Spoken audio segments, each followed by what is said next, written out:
Once the world was overburdened by the unnecessary defense force of different kings, who were actually demons, but were posing themselves as the royal order. At that time, the whole world became perturbed, and the predominating deity of this earth, known as Bhumi, went to see Lord Brahma to tell of her calamities due to the demoniac kings. Bhumi assumed the shape of a cow and presented herself before Lord Brahma with tears in her eyes. She was bereaved and was weeping just to invoke the Lord's compassion. She related the calamitous position of the earth, and after hearing this, Lord Brahma became much aggrieved, and he at once started for the ocean of milk, where Lord Vishnu resides. Lord Brahma was accompanied by all the demigods headed by Lord Shiva, and Bhumi also followed. Arriving on the shore of the milk ocean, Lord Brahma began to pacify the Lord Vishnu, who formerly saved the earthly planet by assuming the transcendental form of a boar. In the Vedic mantras, there is a particular type of prayer called Purusha Sukta. Generally, the demigods offer their obeisances unto Vishnu, the Supreme Personality of Godhead, by chanting the Purusha Sukta. It is understood herein that the predominating deity of every planet can see the Supreme Lord of this universe, Brahma, whenever there is some disturbance in his planet. And Brahma can approach the Supreme Lord Vishnu, not by seeing him directly, but by standing on the shore of the ocean of milk. There is a planet within this universe called Svetadweep, and on that planet there is an ocean of milk. It is understood from various Vedic literatures that just as there is an ocean of salt water within this planet, there are various kinds of oceans in other planets. Somewhere there is an ocean of milk, somewhere there is an ocean of oil, and somewhere there is an ocean of liquor and many other types of oceans. Purusha Sukta is the standard prayer which the demigods recite to appease the Supreme Personality of Godhead, Kshirodakshay Vishnu. Because he is lying on the ocean of milk, he is called Kshirodakshay Vishnu. He is the Supreme Personality of Godhead, through whom all the incarnations within this universe appear. After all the demigods offered the Purusha Sukta prayer to the Supreme Personality of Godhead, they apparently heard no response. Then Lord Brahma personally sat in meditation, and there was a message transmission from Lord Vishnu to Brahma. Brahma then broadcast the message to the demigods. That is the system of receiving Vedic knowledge. The Vedic knowledge is received first by Brahma from the Supreme Personality of Godhead through the medium of the heart. As stated in the beginning of Srimad Bhagavatam, Tene Brahma Hrida, the transcendental knowledge of the Vedas was transmitted to Lord Brahma through the heart. Here also, in the same way, only Brahma could understand the message transmitted by Lord Vishnu, and he broadcast it to the demigods for their immediate action. The message was, the Supreme Personality of Godhead will appear on the earth very soon, along with his supreme, powerful potencies. And as long as he remains on the earth planet to execute his mission of annihilating the demons and establishing the devotees, the demigods should also remain there to assist him. They should all immediately take birth in the family of the Yadu dynasty, wherein the Lord will also appear in due course of time. The Supreme Personality of Godhead himself, Krishna, personally appeared as the son of Vasudeva. Before he appeared, all the demigods, along with their wives, appeared in different pious families in the world just to assist the Lord in executing his mission. The exact word used here is tat priyartam, which means the demigods should appear on the earth in order to please the Lord. In other words, any living entity who lives only to satisfy the Lord is a demigod. The demigods were further informed that the plenary portion of Lord Krishna, Ananta, who is maintaining the universal planets by extending his millions of hoods, would also appear on earth before Lord Krishna's appearance. They were also informed that the external potency of Vishnu, Maya, with whom all the conditioned souls are enamored, would also appear just to execute the purpose of the Supreme Lord. After instructing and pacifying all the demigods, as well as Bhumi, with sweet words, Lord Brahma, the father of all Prajapatis, or progenitors of universal population, departed for his own abode, the highest material planet, called Brahmaloka. The leader of the Yadu dynasty, King Shurasen, was ruling over the country known as Mathura, the district of Mathura, as well as the district known as Shurasen. On account of the rule of King Shurasen, Mathura became the capital city of all the kings of the Yadus. Mathura was also made the capital of the kings of the Yadu dynasty because the Yadus were a very pious family and knew that Mathura is the place where Lord Sri Krishna lives eternally, just as he also lives in Dwarka.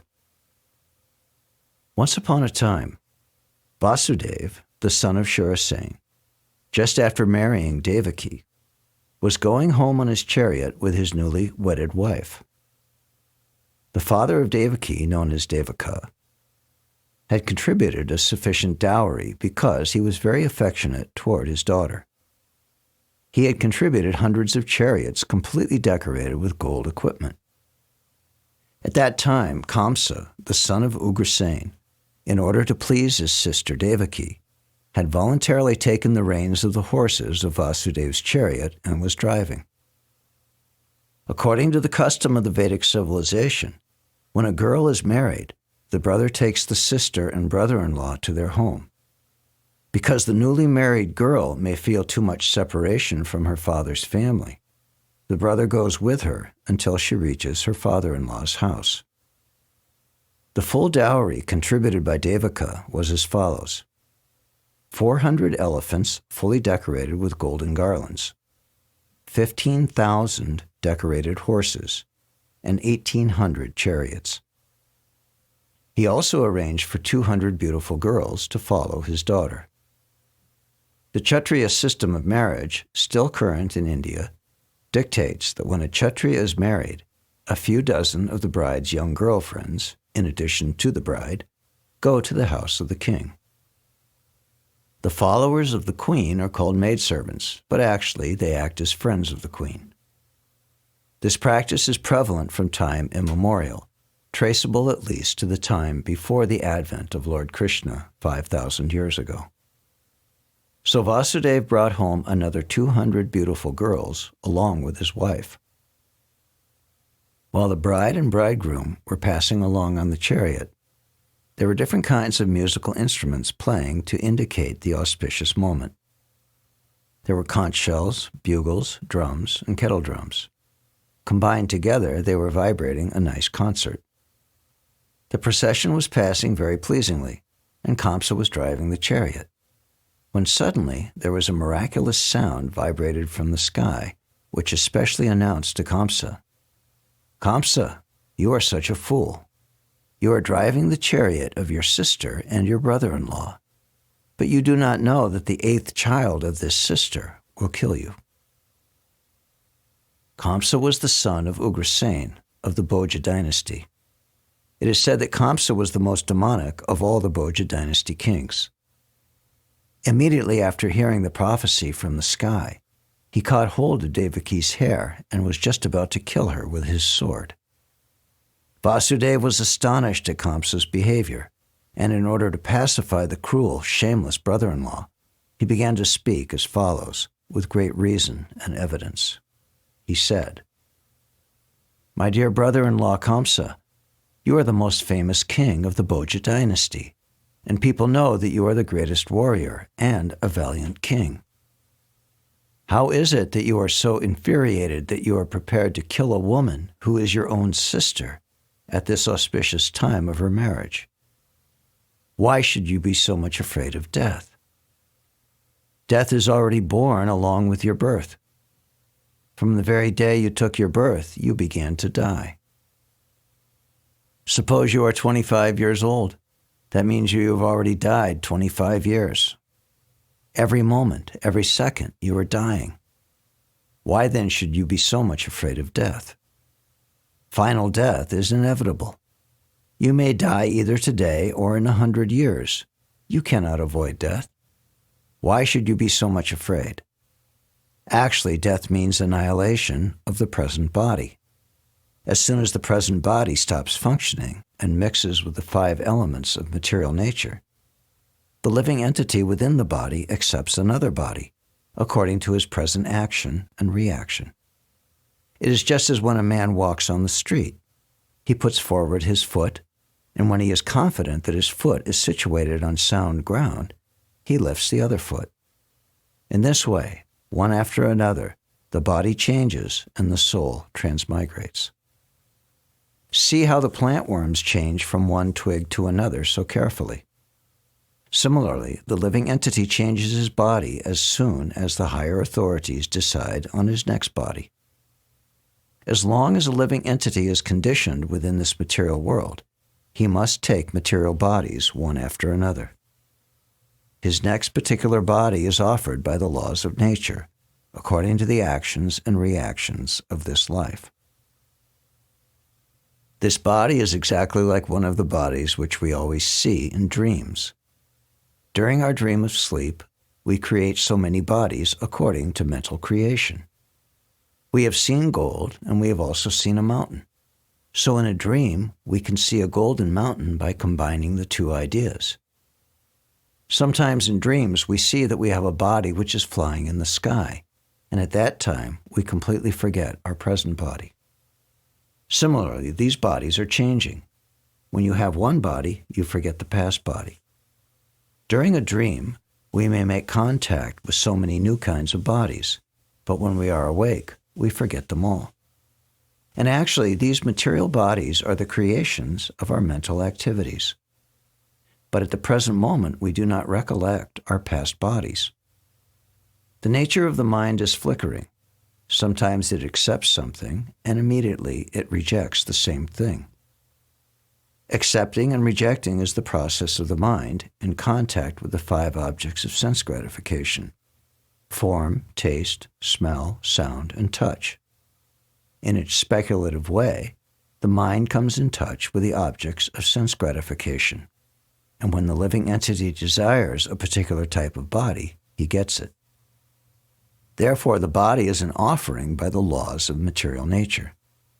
The living entity accepts a body and comes out again into the material world to enjoy or suffer according to the construction of the body. Unless we have a particular type of body, we cannot enjoy or suffer according to our mental proclivities inherited from the previous life. The particular type of body is actually offered to us according to our mental condition at the time of death. The luminous planets like the sun, moon, or the stars reflect themselves in different types of reservoirs, like water, oil, or ghee. The reflection moves according to the movement of the reservoir. The reflection of the moon is on the water, and the moving water makes the moon also appear to be moving, but actually the moon is not moving. Similarly, by mental concoction, the living entity attains different kinds of bodies, although actually he has no connection with such bodies. But on account of illusion, being enchanted by the influence of Maya, the living entity thinks that he belongs to a particular type of body. That is the way of conditioned life. Suppose a living entity is now in a human form of body. He thinks that he belongs to the human community, or a particular country, or a particular place. He identifies himself in that way and unnecessarily prepares for another body which is not required by him. Such desires and mental concoctions are the cause of different types of body. The covering influence of material nature is so strong that the living entity is satisfied in whatever body he gets, and he identifies with that body with great pleasure. Therefore, I beg to request you not to be overwhelmed by the dictation of your mind and body. Vasudeva thus requested Kamsa not to be envious of his newly married sister.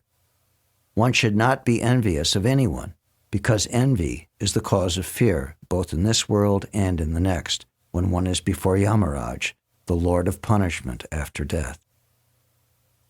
Vasudeva appealed to Kamsa on behalf of Devaki, stating that she was his younger sister. He also appealed at an auspicious moment, at the time of marriage. A younger sister or brother are supposed to be protected as one's children. The position is overall so delicate, Vasudeva reasoned, that if you kill her, it will go against your high reputation. Vasudeva tried to pacify Kamsa by good instruction as well as by philosophical discrimination, but Kamsa was not to be pacified because his association was demoniac. Because of his demoniac associations, he was always a demon, although born in a very high royal family. A demon never cares for any good instruction. He is just like a determined thief. One can give him moral instruction, but it will not be effective. Similarly, those who are demoniac or atheistic by nature can hardly assimilate any good instruction, however authorized it may be. That is the difference between demigod and demon. Those who can accept good instruction and try to live their lives in that way are called demigods, and those who are unable to take such good instruction are called demons. Failing in his attempt to pacify Kamsa, Vasudeva wondered how he would protect his wife Devaki. When there is imminent danger, an intelligent person should try to avoid the dangerous position as far as possible. But if, in spite of endeavoring by all intelligence, one fails to avoid the dangerous position, there is no fault on his part. One should try his best to execute his duties, but if the attempt fails, he is not at fault. Vasudeva thought of his wife as follows: "For the present, let me save the life of Devaki. Then later on, if there are children, I shall see how to save them." He further thought, "If in the future I get a child who can kill Kamsa, just as Kamsa is thinking, then both Devaki and the child will be saved because the law of providence is inconceivable. But now, some way or other, let me save the life of Devaki." There is no certainty how a living entity contacts a certain type of body, just as there is no certainty how the blazing fire comes into contact with a certain type of wood in the forest. When there is a forest fire, it is experienced that the blazing fire sometimes leaps over one tree and catches another by the influence of the wind. Similarly, a living entity may be very careful and fearful in the matter of executing his duties, but it is still very difficult for him to know what type of body he is going to get in the next life. Maharaj Bharat was very faithfully executing the duties of self-realization, but by chance he contacted temporary affection for a deer, and he had to accept his next life in the body of a deer. Vasudeva, after deliberating on how to save his wife, began to speak to Kamsa with great respect, although Kamsa was the most sinful man.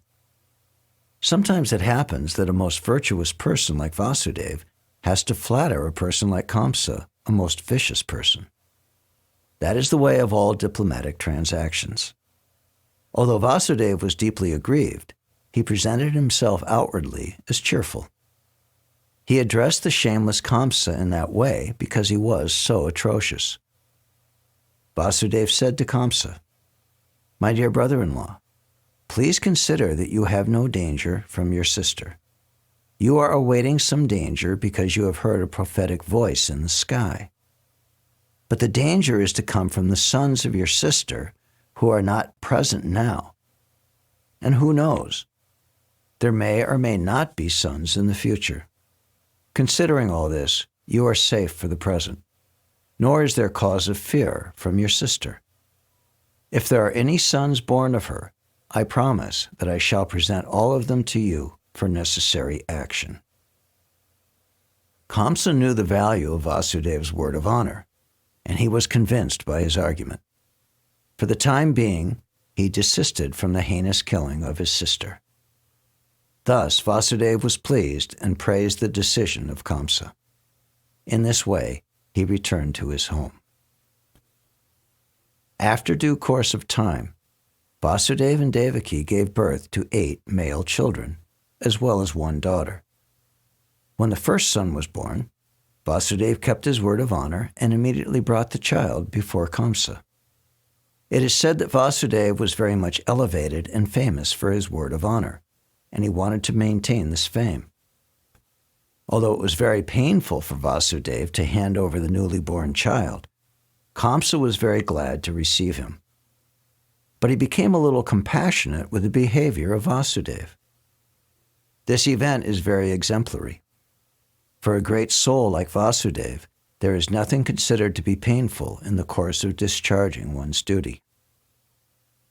A learned person like Vasudeva carries out his duties without hesitation. On the other hand, a demon like Kamsa never hesitates in committing any abominable action. It is said, therefore, that a saintly person can tolerate all kinds of miserable conditions of life. A learned man can discharge his duties without awaiting favorable circumstances. A heinous person like Kamsa can act in any sinful way. And a devotee can sacrifice everything to satisfy the Supreme Personality of Godhead. Kamsa became satisfied by the action of Vasudeva.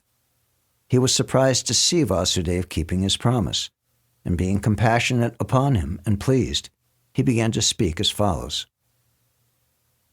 My dear Vasudeva, you need not present this child to me. I am not in any danger from this child. I have heard that the 8th child born of you and Devaki will kill me.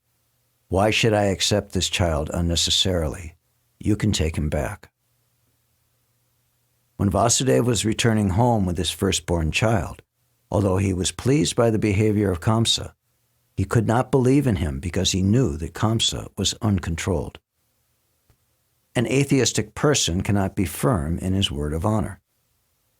One who cannot control the senses cannot be steady in his determination.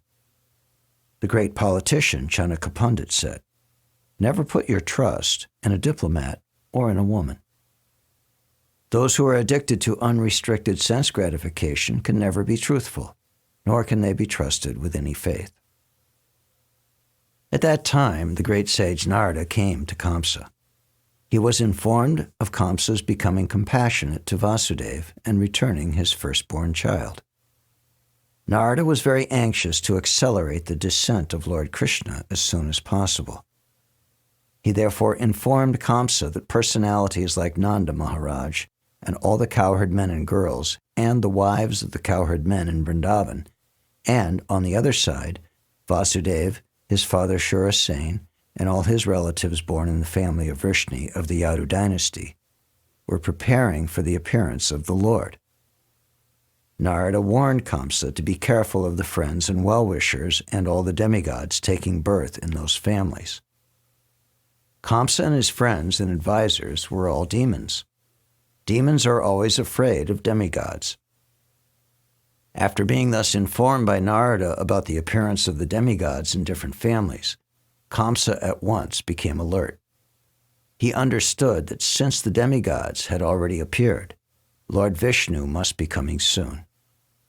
He at once arrested both his brother-in-law Vasudeva and Devaki and put them behind prison bars. Within the prison, shackled in iron chains, Vasudeva and Devaki gave birth to a male child year after year, and Kamsa, thinking each of the babies to be the incarnation of Vishnu, killed them one after another. He was particularly afraid of the 8th child, but after the visit of Narada, he came to the conclusion that any child might be Krishna. Therefore, it was better to kill all the babies who took birth of Devaki and Vasudeva. This action of Kamsa is not very difficult to understand. There are many instances in the history of the world of persons in the royal order who have killed father, brother, or a whole family and friends for the satisfaction of their ambitions. There is nothing astonishing about this, for the demoniac can kill anyone for their nefarious ambitions. Kamsa was made aware of his previous birth by the grace of Narada. He learned that in his previous birth he was a demon of the name Kalanemi, and that he was killed by Vishnu. Having taken his birth in the Bhoja dynasty, he decided to become the deadly enemy of the Yadu dynasty. Krishna was going to take birth in that family, and Kamsa was very much afraid that he would be killed by Krishna, just as he was killed in his last birth. He first of all imprisoned his father Ugrasen because he was the chief king among the Yadu, Bhoja, and Andaka dynasties, and he also occupied the kingdom of Shurasen, Vasudev's father. He declared himself the king of all such places. Thus ends the Bhaktivedanta purport of the first chapter of Krishna, Advent of Lord Krishna.